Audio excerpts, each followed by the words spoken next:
आता पाहूया 36 जिल्हे 50 बातम्या।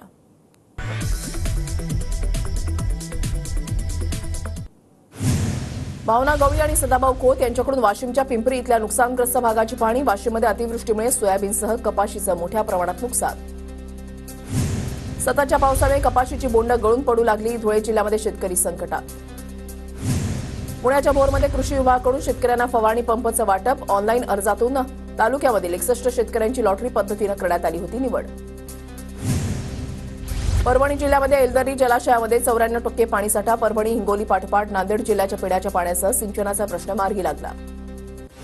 चाळीसगावमधील देशनाला धरण 100% भरलं। धरण 100% भरल्यानं परिसरातील नागरिकांमध्ये आनंदाचं वातावरण। लासलगाव शहर परिसरावर धुक्याची चादर। दाट धुक्यांमधून वाट काढताना वाहनधारकांची कसरत। नागपूर मुंबई समृद्धी महामार्ग धुक्यामध्ये हरवला। शिर्डी ते सिन्नर प्रवास करताना वाहन चालकांना दाट धुक्याचा अनुभव। दाट धुक्याची चादर पसरल्यानं वाहतुकीचा वेग मंदावला।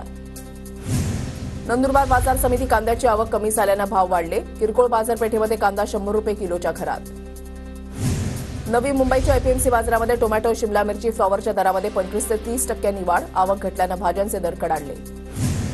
भोर तालुक्यामधल्या भाडगर धरण क्षेत्रामधील गावांसाठी तरंगता दवाखाना। पंचायत समितीतर्फे दुर्गम भागामधल्या नागरिकांसाठी तरंगता दवाखाना। पिंपरी शहरामध्ये डेंग्यूच्या रुग्णसंख्येमध्ये वाढ। डेंग्यू बाधित रुग्णांचा आकडा 250 वर तर 34 जणांना चिकनगुनियाची लागण। परभणीमधल्या सुभाष जावळेंच्या उपोषणाच्या पार्श्वभूमीवर आज मराठवाड्यामधल्या महत्त्वाच्या पदाधिकाऱ्यांची बैठक। बैठकीमध्ये आंदोलनाची पुढची दिशा ठरवण्यात येणार। धाराशिवच्या तुळजाभवानी मंदिरामध्ये शारदीय नवरात्र उत्सवाची जय्यत तयारी सुरू। देवीच्या मुख्य शिखराच्या रंगकामासह मंदिरामध्ये आकर्षक विद्युत रोषणाई। विद्युत रोषणाईच्या माध्यमातून देवीची 9 रूपं साकारली। धुळ्यामधल्या एकविरा देवी मंदिरामध्ये नवरात्र उत्सवाची जोरदार तयारी सुरू। पूर्ण नवरात्र उत्सवामध्ये मंदिरावर 32 सीसीटीव्ही कॅमेऱ्यांची नजर। पुण्याच्या ओतूरमध्ये बैलपोळ्याच्या निमित्तानं बाजारपेठ सजली। बैलांना सजवण्यासाठी लागणारं साहित्य घेण्यासाठी शेतकऱ्यांची गर्दी। मुख्यमंत्री तीर्थदर्शन योजनेअंतर्गत जळगाव जिल्ह्यामधल्या 800 यात्रेकरू अयोध्या इथे श्रीराम दर्शनासाठी रवाना। जळगाव रेल्वे स्थानकावरून 800 भाविकांची स्वतंत्र रेल्वे अयोध्येकडे रवाना। लाडकी बहीण योजनेमध्ये फसवणूक करणाऱ्या सीएससी केंद्र चालकाविरुद्ध गुन्हा दाखल। मराठा पोलीस ठाण्यामध्ये गुन्हा दाखल। आरोपी केंद्र चालक सचिन थोरात अद्याप फरार।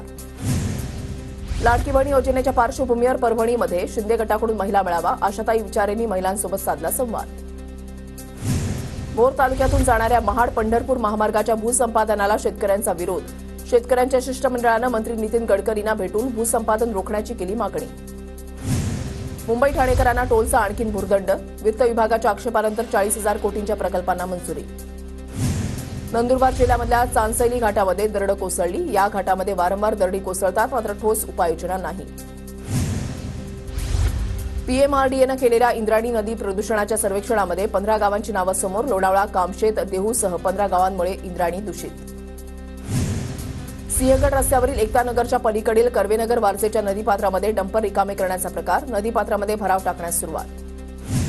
पुणे शहरामध्ये अरुंद नाल्यांच्या स्वच्छतेसाठी स्पायडर मशीनचा वापर होणार।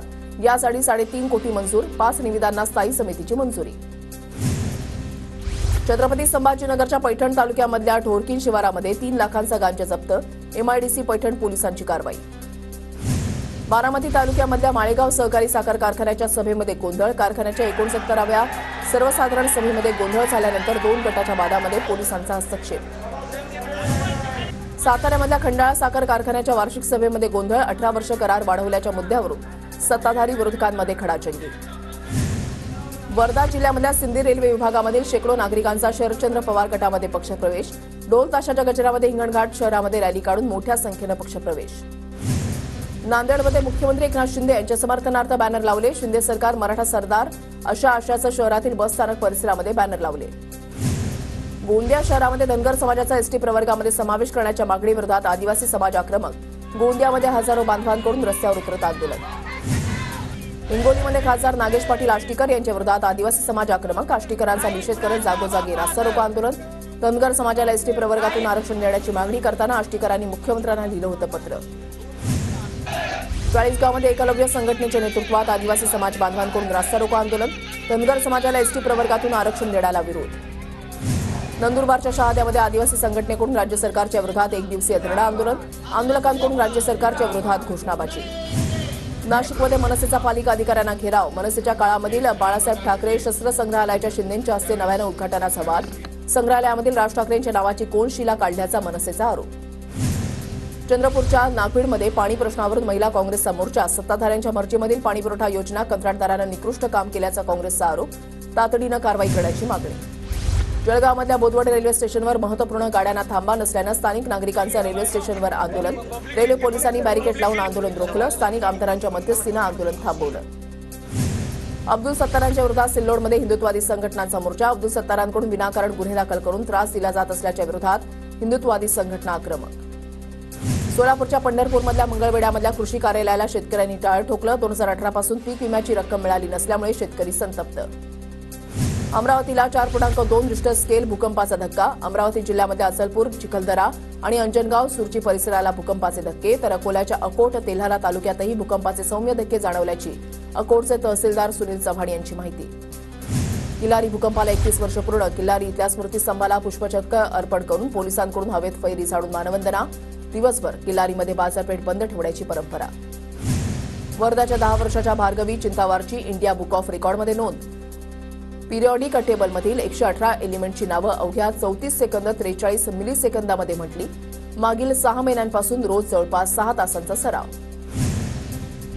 अमरावतीमधल्या जिल्हा सामान्य स्त्री रुग्णालयाची नवीन इमारत कार्यान्वित करण्याची मागणी. 4 दिवसांपूर्वीच उपमुख्यमंत्री अजित पवारांच्या हस्ते नवीन रुग्णालयाचं लोकार्पण. डफरीन रुग्णालयामधल्या रुग्ण आणि कर्मचारी शिफ्ट करण्याची मागणी.